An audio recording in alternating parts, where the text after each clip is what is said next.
Yadav ji. Manoj Yadav ji, list पर list आ रही है, इंतजार की घड़ियां क्या खत्म हो गई हैं? घड़ी की सुई टिक टिक करती हुई आगे बढ़ रही है, तो राहुल गांधी का क्या टाइम अप हो गया है?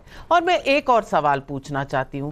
राहुल गांधी ने वाराणसी के बारे में जो कहा कि वाराणसी में यूपी का भविष्य शराब पीकर सड़कों पर लेट लेट कर डांस कर रहा है, आपको भी लगता है यूपी का भविष्य ऐसे ही वाराणसी में है, शराब पीकर लेटा हुआ?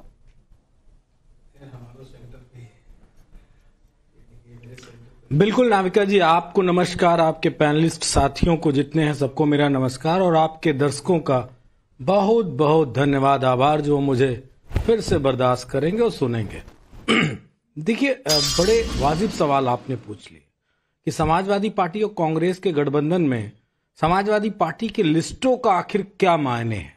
मायने बिल्कुल स्पष्ट है कि कांग्रेस से जिन सीटों पे हमारी बात चल रही है, उन सीटों पे हमने उनको छोड़ के जो अन्य हमारी सीटें हैं जिस पे समाजवादी पार्टी को लड़ना है, जिन पे तैयारी पिछले 6 महीनों से हम कर रहे हैं, तो जाहिर सी बात है हम अपनी तैयारी कर रहे हैं तो अपने प्रत्याशियों की उद्घोषणा करेंगे। वैसे आपकी जानकारी के लिए बता दूं कि हिंदुस्तान में कोई राजनीतिक दल है ही नहीं है जो समाजवादी पार्टी की तरह इस वक्त सीटों का बंटवारा करके अपने प्रत्याशियों के नाम की घोषणा कर रहा हो। Where is NDA? कहां है एनडीए? एनडीए के प्रत्याशी कहां है? क्या पैसे का बंटवारा कर रहे हैं क्या? निषाद जी, राजभर जी, अनुप्रिया पटेल जी या अब आरएलडी वाले जी, जितने लोग हैं, क्या पैसे बांट रहे हैं? किससे कौन सा सीट कितने में बेचना है? इस वजह से अब तक बंटवारा सीटों का या प्रत्याशियों की घोषणा नहीं हो पाई। कर देना चाहिए था। इसमें तो नरेंद्र मोदी जी को अग्रिम पंक्ति में आके ये काम करना चाहिए, क्योंकि उनका बिग फेस है, बिग पार्टी है, बिग योजनाएं हैं, और सबसे बड़ी बात कि वो खुद इतने बिग हैं कि सब कुछ स्मॉल ही स्मॉल दिख रहा है पूरी दुनिया में। तो कम से कम उनको नहीं डरना चाहिए। पता नहीं किस बात का डर है। अब आपने बात कही कि राहुल गांधी जी आखिर जो बनारस के परिदृश्य को दिखाया, तो राहुल गांधी जी ने सिर्फ बनारस की बात करी है। मैं आपको इसके आगे की बात बताता हूं। क्या उत्तर प्रदेश, क्या देश, और खासकर उत्तर भारत में बीजेपी ने नौजवानों को अराजक बना दिया है। दारू पीना, डांस करना, सड़क पर लौटना, ये तो एक बात है। वो तो किसी के साथ भी लिंचिंग कर सकते हैं, किसी को भी कुछ भी कह सकते हैं, किसी महिला को, किसी छात्रा को, किसी नौजवान को, किसी दलित को, किसी पिछड़े को। आप आए दिन वीडियो देखती हैं नाविका जी की वो उनको मार रहे हैं, किसी को टॉयलेट किसी के ऊपर कर रहे हैं। वो मध्य प्रदेश की पिक्चर याद होगी, ये वही तो भाजपा है ना। कहीं पे जूता चटवा रहे हैं, कहीं पे किसी को मोछ रखने पे उसकी मोछ बनवा दे रहे हैं, उसको मार रहे हैं, और कहीं किसी दलित को घोड़े पे नहीं चढ़ने दे रहे हैं। यही तो अचीवमेंट है बीजेपी का। आप बहुत जनरल सी बात कर रहे हैं, ऐसे एक आधे इंसिडेंट आप कहीं से उठाकर उनको जनरलाइज कर रहे हैं। लेकिन और वो दुर्भाग्यपूर्ण है, मैं मानती हूं वो दुर्भाग्यपूर्ण है, पर क्राइम कहीं भी होता है, उसके लिए आप मोदी को ठहरा देंगे रिस्पॉन्सिबल, तो यह आपकी मंशा हो सकती है। लेकिन सवाल जो है वो है राहुल गांधी, वाराणसी, राम मंदिर में अडानी अंबानी, बाकी कोई नहीं। इन दोनों पर तो कुछ बोलिए, आपका स्टैंड क्या है? क्या गलती सिर्फ वाराणसी और अयोध्या में और राम मंदिर में ही नजर आती है? देखिए नाविका जी, आपका सवाल बड़ा वाजिब है कि आखिर मैं इन विषयों पे क्यों नहीं बोल रहा हूं। बिल्कुल बोलूंगा मैं, मेरी पार्टी, सभी। बहुत धन्यवाद। सीधा जवाब दीजिए, ईमानदारी से बात रखें, सीधा जवाब दीजिए।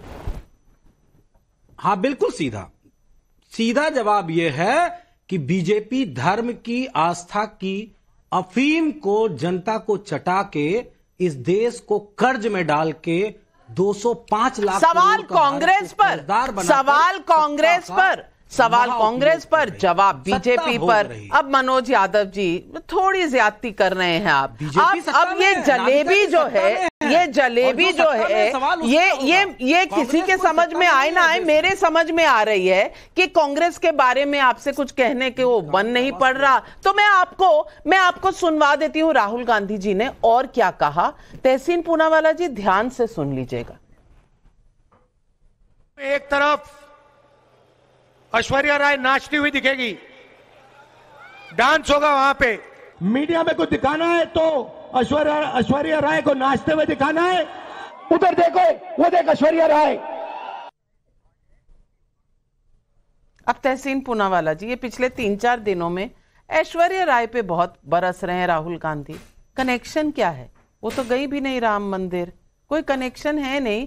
लेकिन राहुल गांधी जो हैं वो कभी वाराणसी के पीछे पड़े, कभी राम मंदिर, और कभी अंबानी अडानी तो वो पड़े रहते थे, अब ऐश्वर्या राय के भी पीछे पड़ गए हैं। मुझे बताइए यूपी का भविष्य लौट रहा है शराब पीकर, से मतलब क्या है राहुल गांधी का?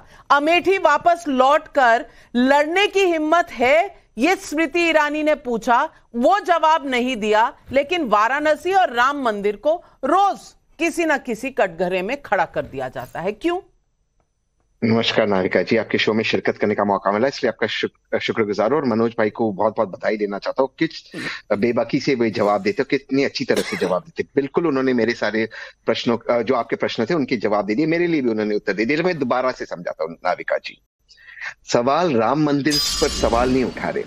राम मंदिर का इन्विटेशन तो माननीय गृह मंत्री को भी मिला था ना, वे भी नहीं गए। तो क्या माननीय गृह मंत्री भी देश विरोधी, धर्म विरोधी? माननीय राष्ट्रपति को भी मिला था, वे भी नहीं गई, तो वे भी है हिंदू विरोधी। बात वे नहीं है, बात यह है कि अगर धर्म खतरे में है तो क्यों नहीं अमित शाह जी के पुत्र तलवार लेकर सड़क पे उतरते?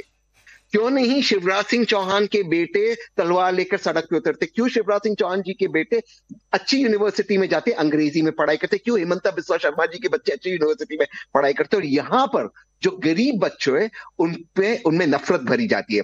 ये देखकर पतंगे भी हैरान होगी, अब तो छते भी हिंदू मुसलमान हो गए।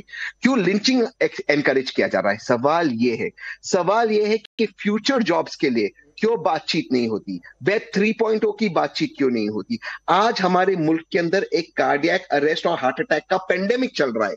यंगस्टर्स ये लोग को हार्ट अटैक हो रहा है, हम इनके वीडियोस देख रहे हैं। इस पर कोई चर्चा नहीं कर रही, इस पेंडेमिक पे सरकार, इस पर कोई बातचीत नहीं करना है सरकार को। स्वास्थ्य मंत्रालय को एक इस पे पेपर जारी नहीं करना है। क्या यंगस्टर्स को इस वक्त हार्ट अटैक हो रहा है या नहीं हो रहा है? अचानक सड़क पे चलते चलते, डांस करते करते, जिम में, क्या इस पर हमें संज्ञान लेना चाहिए, नहीं लेना चाहिए?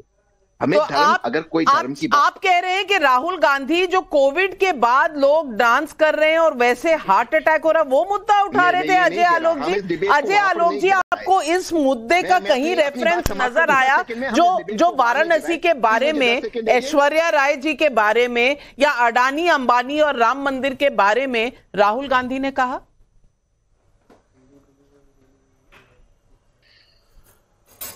नविका जी, राहुल गांधी को तो छोड़ दीजिए, अब आप देखिए मनोज यादव जी ने कहा अपने वक्तव्य में कि धर्म और आस्था की अफीम चटा रहे। ये कितनी गंदी बात है कि धर्म और आस्था को अफीम बता दिया। ये मानसिकता है, तभी इनके यहां स्वामी प्रसाद मौर्य, खैर उन्होंने पार्टी छोड़ दी, सनातन पे खुलेआम अटैक करते थे, कोई कुछ नहीं कहता था इनके समाजवादी पार्टी से। ये धर्म आस्था को अफीम मानते हैं, ये इनकी मानसिकता है। अब मैं तहसीन भाई से पूछना चाहूंगा, राहुल गांधी तो यात्रा करते हैं ना, यात्रा के बाद जब यात्रा खत्म होती है कंटेनर में जाके सो जाते हैं। उनकी यात्रा में शराब पी के लोग आते हैं क्या?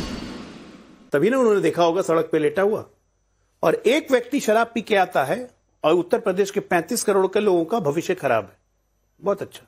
और बनारस को उसमें जोड़ना जरूरी था, बनारस को जोड़ना जरूरी था, क्योंकि वहां बाबा विश्वनाथ है ना।